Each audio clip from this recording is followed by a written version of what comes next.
Greetings everyone, my name is Father John Burzek. I'm one of the priests at St. Joan of Arc. It's my privilege to be with you today. For 3 years I had the privilege of serving in the Navy at Naval Station Pearl Harbor, Hawaii. And every year there was the memorial of Pearl Harbor events. They would bring all the survivors back, and it was a time to remember, it was a time to think about things. But for me, one of the most important things, or one of the most powerful things, was that every year there were a group of Japanese people who came, and they would be the second group that would go to Pearl Harbor, to the Arizona Memorial. And so they would pray for peace, and they would pray for reconciliation. I had an opportunity to be the prayer at this event. There were all sorts of people, Shinto and Protestants, and even 2 Catholic Jesuits from Nagasaki. And so one day I decided to pray the prayer of St. Francis, because I figured that would be the perfect prayer to pray for peace, to pray for reconciliation. Lo and behold, the Japanese Jesuits also decided that they would pray that prayer as well. We didn't know each other, we didn't know what each other was praying. So I figured it was divine providence. So my prayer today, I would like to make the prayer of St. Francis. Lord, make me an instrument of your peace. Where there is hatred, let me sow love. Where there is injury, pardon. Where there is doubt, faith. Where there is despair, hope. Where there is darkness, light. Where there is sadness, joy. O divine Master, grant that I may not so much seek to be consoled as to console, to be understood as to understand, to be loved as to love. For it is in giving that we receive, it is in pardoning that we are pardoned, and it is in dying that we are born to eternal life. Amen. God bless you.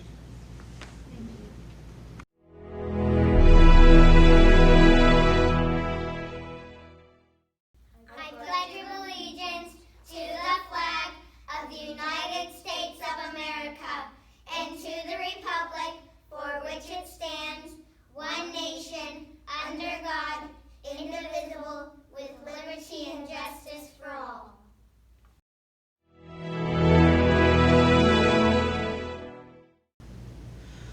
Oh, say, can you see by the dawn's early light what so proudly we hailed at the twilight's last gleaming, whose broad stripes and bright stars through the perilous fight o'er the ramparts we watched, we're so gallantly streaming, and the rocket's red glare, the bombs bursting in air, gave proof through the night that our flag was still there. Oh, say, does that star-spangled banner yet wave o'er the land of the free and the home of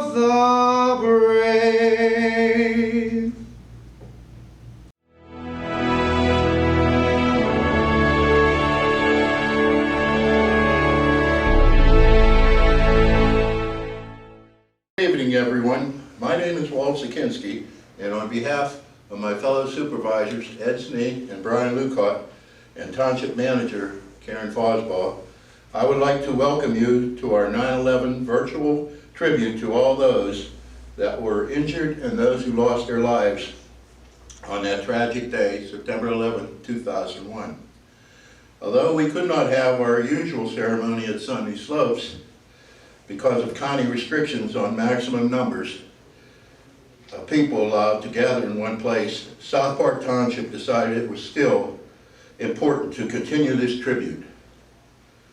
Thanks to Karen Fosbaugh, Township Manager, Chris Satter, Administrative Assistant, Aaron Sims, Local Government Academy Intern, and Devin Serena, Recreation Director, for their time and technical skills in assembling this program. I would also like to thank everyone who's taking the time to participate in the program this evening. But most of all, I would like to thank you, the general public, for taking time to view the virtual program. Hopefully next year, we will be again able to have this program live at Sunny Slopes. This would be the 20th anniversary next year. Enjoy the program and stay safe. Due to the coronavirus and social distancing, I want to welcome all of you to our virtual 9/11 event. We remember and will never forget the nearly 3,000 lives taken from us so cruelly. We honor the courage of those who put themselves in harm's way to serve people they never knew. 19 years may seem a long time, but for the families who lost a piece of their heart that day, I imagine it can seem just like yesterday. The survivors and families of 9/11, your steadfast love and your faithfulness has been an inspiration to me and to our country. We have seen the answer in a generation of Americans. Our men and women in uniform, diplomats, intelligence, homeland security, and law enforcement professionals, all who have risked and given their lives to keep us safe. How do we conduct ourselves as individuals and as a nation? We have the opportunity each and every day to live up to the sacrifice of those heroes that we have lost. To my fellow brothers and sisters in law enforcement, to both our fire departments and surrounding fire departments, and to our emergency personnel, as well as our present military and retired military veterans, I say to you, please be vigilant of all of our surroundings and hold the course. May God bless the memory of the loved ones here and across the country. They forever remain in our hearts today. And thank you. Good evening. It has been 19 years since our nation suffered its greatest domestic terrorist attack. On September 11, 2001, our nation changed. We went from a prosperous nation enjoying relative peace and tranquility since the end of the Cold War to a nation that was now going to have to face a different kind of enemy in a new type of warfare. To this day, we are still engaged with that enemy in this new type of warfare. On that day and the days that followed, we saw both the best and the worst of humanity. The worst of humanity was obvious and shocking. 19 terrorists boarded U.S. flights and hijacked those planes, attacking American symbols of our economic and military power. We witnessed thousands of lives come to a tragic end right on our television screens. We watched skyscrapers fall in the world's most prestigious city. We saw the wreckage the terrorists left at the Pentagon. We learned that a plane crashed in Shanksville, Pennsylvania, leaving no survivors. The events of that day shocked us to our core, both as a nation and a people. We also witnessed the best of humanity as our first responders raced into burning buildings while people were desperately trying to get out. In the days that followed, people lined up at blood drives and donated supplies to those severely impacted by the 9/11 attacks. We watched our leaders gather at Ground Zero to see, listen, help, and comfort those on the front lines. We put aside our petty differences and realized that our political affiliation, color, sex, race, or religion didn't matter. We were all Americans, and we were all hurt by what happened. We are a strong and resilient people. When we remember 9/11, let's remember the passengers of Flight 93 who fought back against their terrorist captors, sacrificing their own lives to save countless other lives of people they didn't know. Let's remember those firefighters, police officers, and paramedics that raced toward burning and collapsing buildings to help people. Some of those first responders lost their lives that day, and others developed horrible diseases as a result to the extreme dust exposure they experienced. Finally, let's remember our men and women in uniform who took the fight to our enemies overseas so that our enemies couldn't bring that fight to our soil again. Many young men and women have lost their lives in the effort to combat terrorism because they understood both the best and the worst of humanity. They knew the world has evil people who commit evil acts, and those perpetrators must be stopped. They also knew that the world has so many good aspects and that the nation and the world is worth fighting for. Let's always remember our strength and resilience, and remember that these people gave everything for our safety and protection. God bless you, and God bless the United States of America.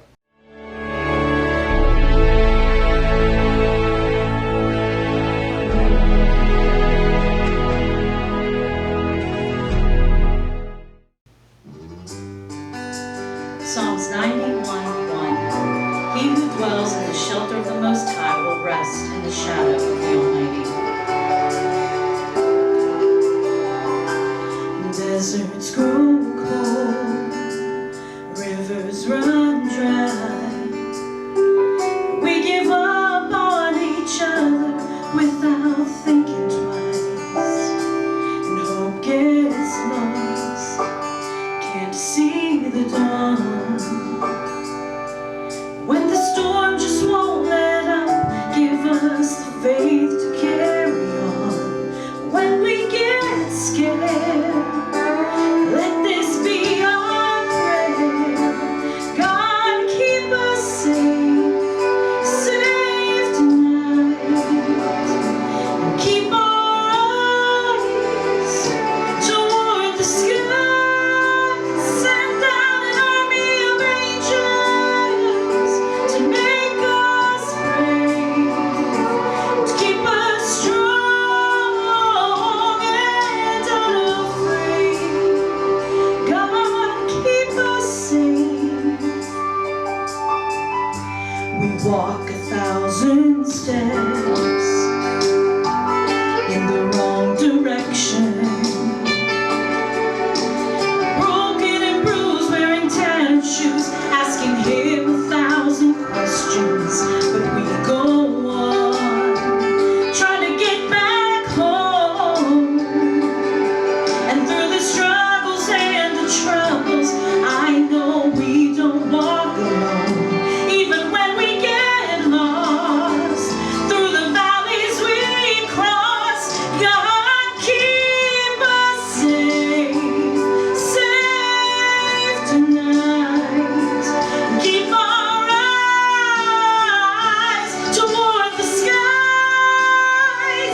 1:4. He will cover you with feathers, and under his wings you will find refuge. His faithfulness will be your shield and rampart.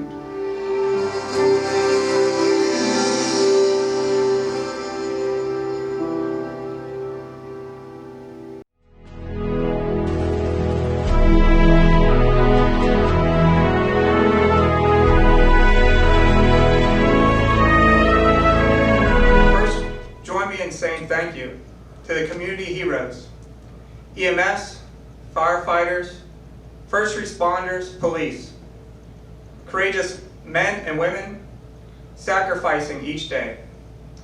A strong demonstration of the topic I'm here to speak on today, patriotism. My fellow community members of South Park, citizens of America, it's been 19 years since the raw images of horror have unexpectedly entered our homes, our workplaces, and our schools. With little effort, how the images are still clearly recorded. It's difficult to forget, nor should we. U.S. military prepares for two plans of an attack: an aggressive offense or a conservative defense. But we are never going to retreat. Briefly following the actions of terrorism, our actions shifted from "this will defend" to "take the fight to them," both in Afghanistan and Iraq. Challenged by the non-defined front lines of that fight. America, 19 years later, we are being challenged again by an illness, which has resulted in horror and uncertainty. The legitimate concern for health and safety, our family and our friends, as well as our individual futures. See, the key to successfully shifting from defense to offense is not underestimating that which means to defeat you. I stand before you representing the U.S. military, wearing the uniform tradition of the U.S. Army, the historic blue uniform worn by those tasked to preserve the Union. On my left shoulder is the keystone, symbolizing the 28th Infantry Division. Roll on is our motto. Citizen soldiers that represent patriotism by taking a stand. This year, our nation celebrates a 75th anniversary of preserving freedom, which was only achieved by the devoted actions and innovations in the factories and the tireless efforts of raising war bonds by even those who stood the flag on Iwo Jima.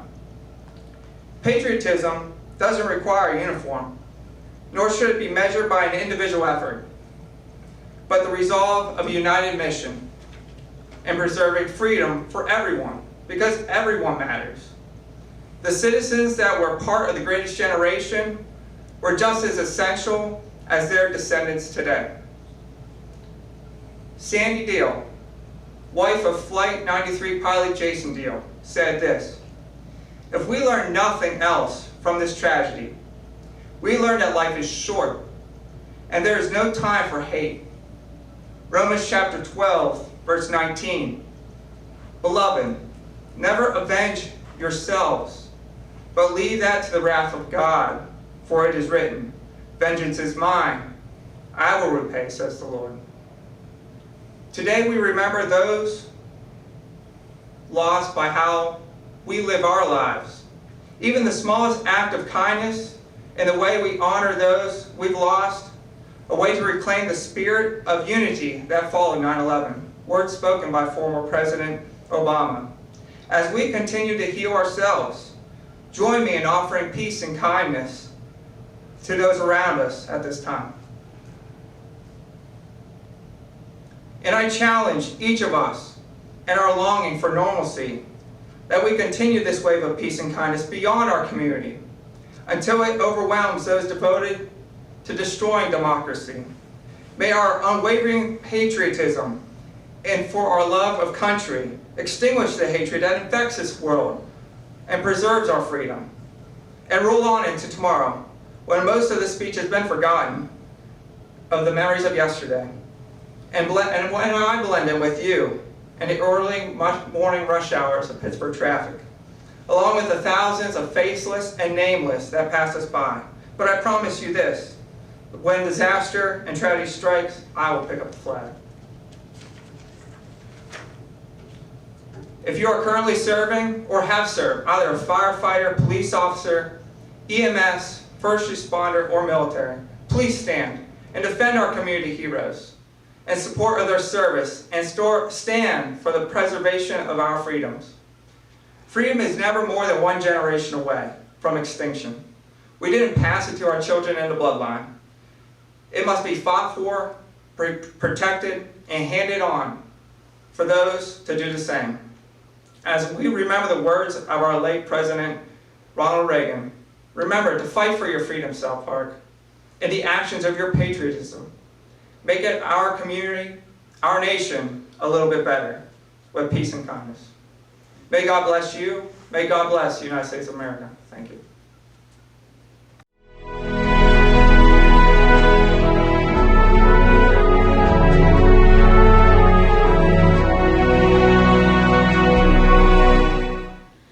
While the storm clouds gather far across the sea, let us swear allegiance to a land that's free.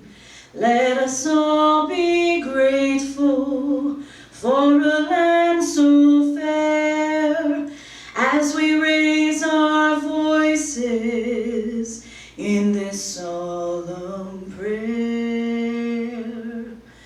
God bless America, land that I love. Stand beside her and guide her through the night with the light from above.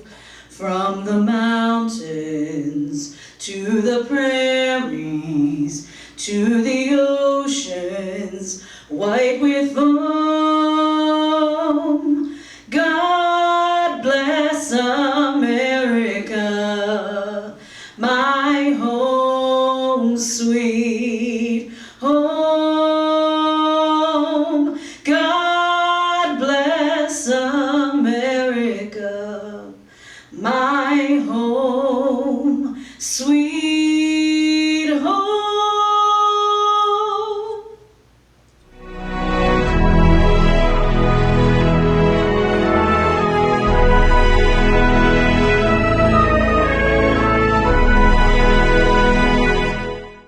Hey, good afternoon. I'm very honored to be here as part of this special ceremony put on by the Township of South Park.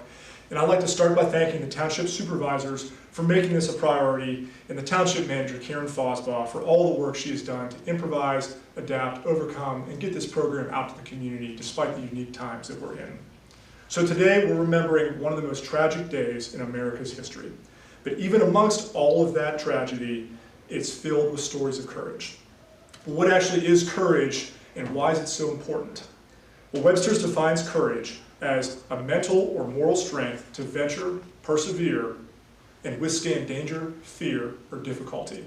Another way to describe it could be doing the right thing even when it's hard or scary to do.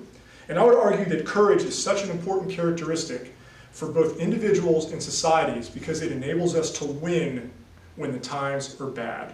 Courage is not defined by how you act when the times are good. Our courage is judged on how we persevere in the tough times. And September 11th, 2001 was one of the toughest days.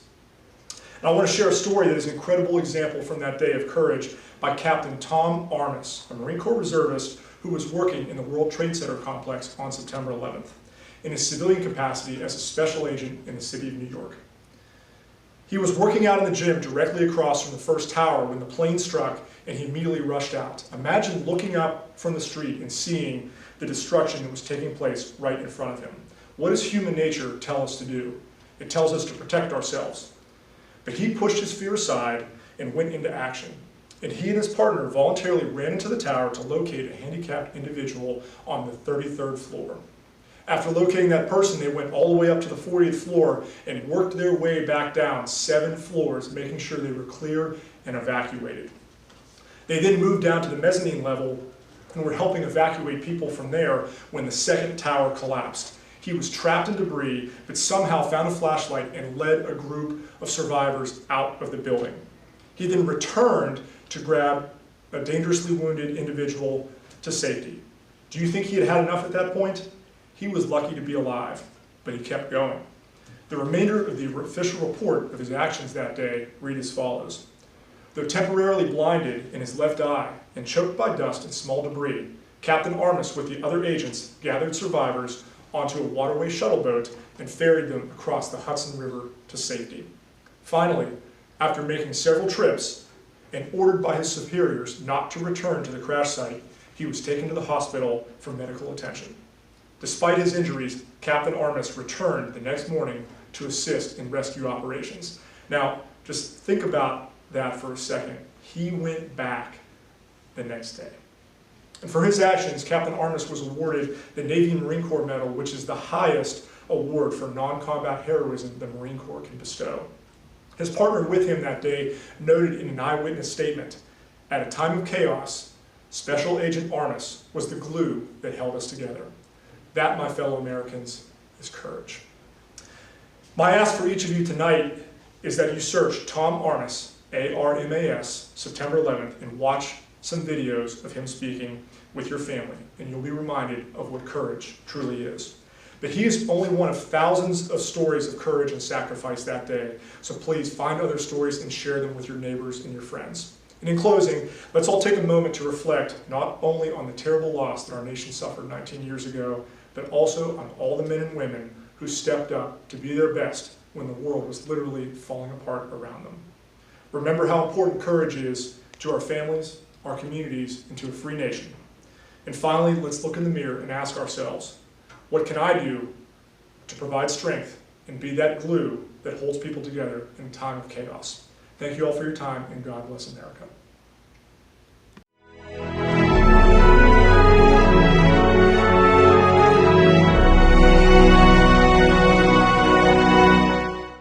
I'm just trying to be a father, raise a daughter and a son, be a lover to their mother, everything to everyone. Up and at 'em bright and early, I'm all business in my suit. I'm dressed up for success, my head down to my boots. I don't do it for the money, there's bills that I can't pay. I don't do it for the glory, I just do it anyway. Providing for our futures, our responsibility.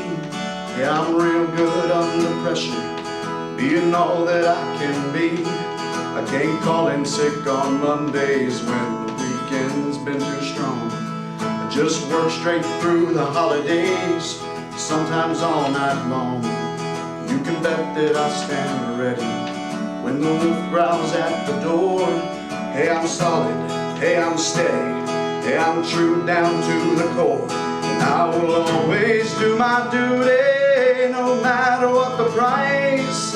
I've counted up the cost, I know the sacrifice. Oh, and I don't want to die for you, but if dying's asked of me, I'll bear that cross with honor, 'cause freedom don't come free. I'm an American soldier, an American. Beside my brothers and my sisters, I will proudly take a stand. When liberty's in jeopardy, I will always do what's right. I'm out here on the front line, sleep in peace tonight. American soldier, I'm an American soldier.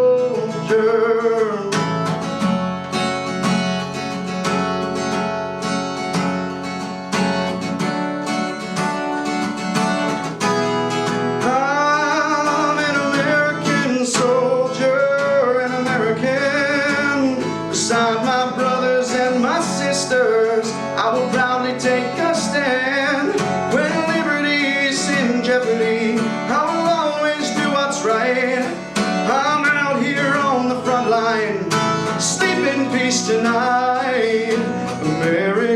soldier. I'm an American, an American, an American soldier.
If tomorrow all the things were gone, I'd worked for all my life, and I had to start again with just my children and my wife. I thank my God above to be living here today, 'cause the flag still stands for freedom, and they can't take that away. And I'm proud to be an American, where at least I know I'm free. And I won't forget the man who died and gave that right to me. And I'll gladly stand up next to you and defend her still today, 'cause there ain't no doubt I love this land. God bless the USA.